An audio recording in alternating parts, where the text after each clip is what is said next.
नमस्कार. मी स्नेहल साठे, भांडूप, मुंबई.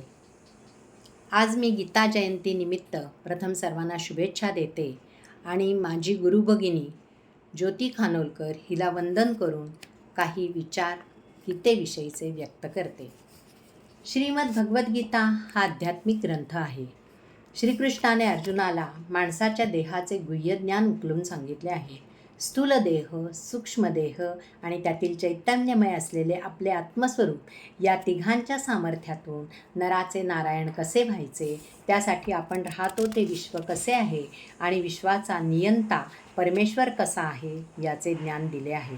जगण्यासाठी कर्म करावेच लागते. कर्माची व्याख्या आहे तत्कर्म यज्ञबंधाय, जे आपल्या बंधनाचे कारण होत नाही. बंधनात न पडता कर्म कसे करायचे यासाठी श्रीकृष्णांनी ज्ञानयोग सांगितलेला आहे. ज्ञानातून कर्म आणि कर्मातून मिळणारे ज्ञान असे सांख्य ज्ञान सांगितले आहे.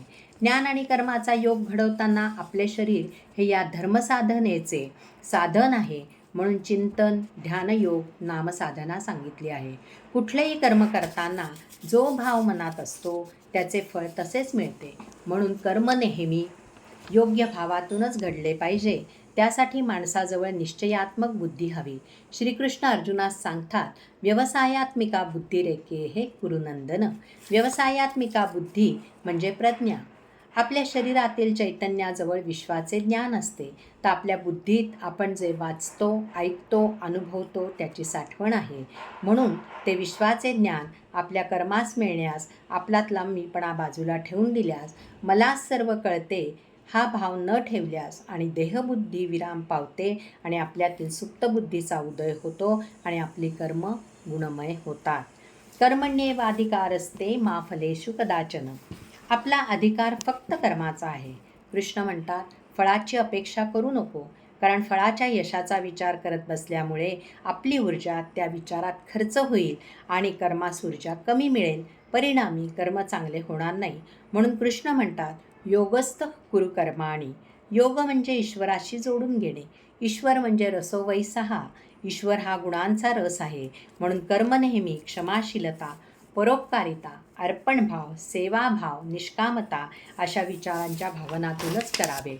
अहंकाररहित मनाने कर्माच्या यशाच्या सिद्धी असिद्धीचा भाव मनात न ठेवता एकचित्ताने ईश्वराला अर्पण करायचे, या भावाने करावे. सत्वगुणातून कर्म करावे. म्हणून कृष्ण म्हणतात, सुखदुःखे समे कृत्वा लाभालाभौ जयाजयो.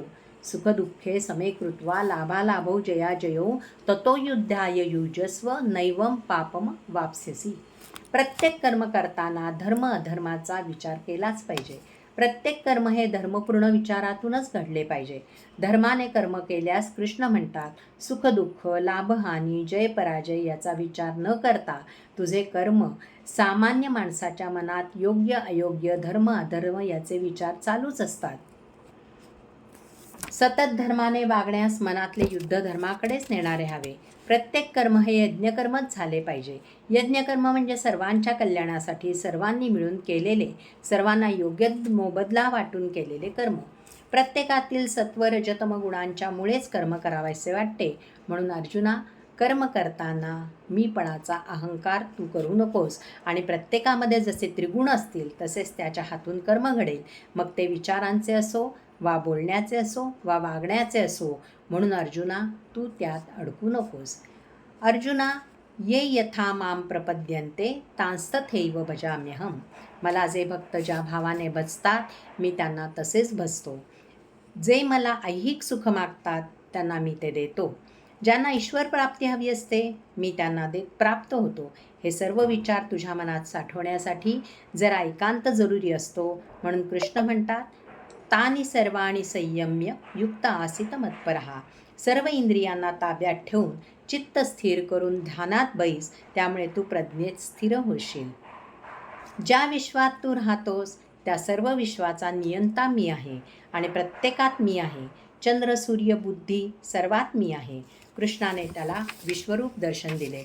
आपण जसे शेतात पेरणी करताना चांगल्या बियाणांचाच उपयोग करतो, तसेच आपले शरीरही क्षेत्र समजून त्यात म्हणजे तुझ्या मनात चांगल्याच विचारांचे बीज घाल. मी तुला चांगले आणि वाईट ह्याचे ज्ञान देतो.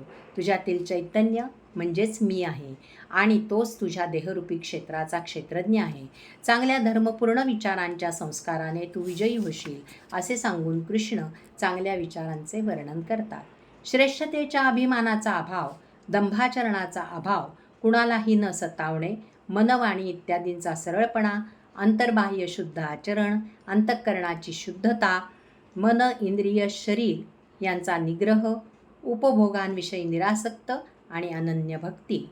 विचार करण्यासाठी थोडे एकांतात शुद्ध जागे राहण्याची सवय करून अध्यात्मज्ञानाची सदैव जाणीव जागृत ठेवून सर्व कर्म कर. विचाराने विवेकशक्ती वाढवून सत्वगुणात राहा.